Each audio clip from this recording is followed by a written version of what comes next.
Okay, so this is English 112, week 2. So those of you that managed to survive week 1, that's perfectly fine. I'm glad that you stuck with it. Week 1's always a bit wonky because you're getting used to a new system, and Blackboard inevitably crashes in week 1, especially at the beginning of the fall semester.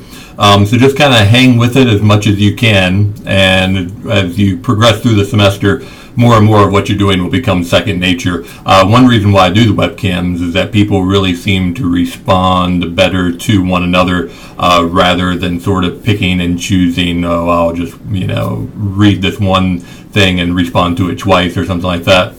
And generally, students enjoy looking at each other's webcams and getting to know each other and so on. So for this week, it's fairly straightforward. You have 2 readings. You have Charlotte Perkins Gilman, The Yellow Wallpaper, and then you also have Nathaniel Hawthorne's Young Goodman Brown. And you have a discussion board on that. Remember, 1 webcam post by Wednesday and 2 written posts of around 200-300 words, somewhere in that area, by Friday at midnight. And then next week, in week 3, your first film journal will be due through turnitin.com. So that means a couple things. Firstly, you should have registered for turnitin.com by now and gotten that taken care of and out of the way. And then also, if you haven't had the opportunity to, make sure you watch the film journal presentation that is in the course documents tab, if I remember correctly. If it's not there, it's in the assignments tab.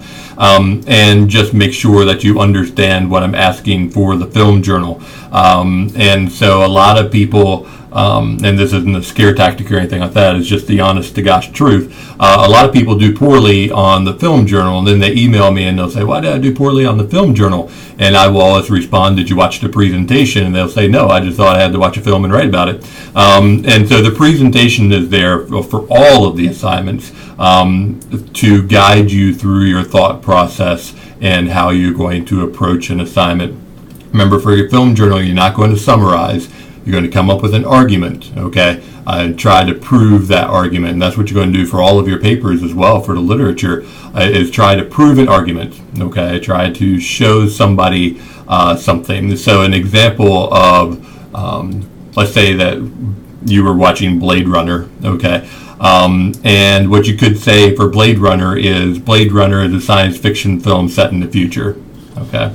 That's not an argument, that's a fact, okay? And as soon as I see that, I know what's going to happen next. It's just going to be sort of a really poor summary of the film that never really ends. It just kind of tapers out, and then the person has hit their word count and they're done, essentially.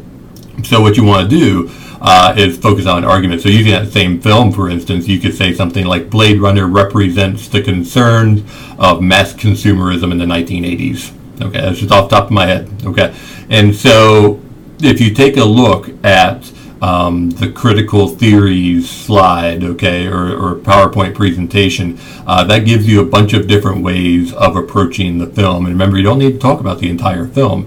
Just like when you write about a short story, you don't need to talk about everything that happens in a short story. You can just pick one thing and sort of hone in on that. So the film journal is coming up next week, week 3.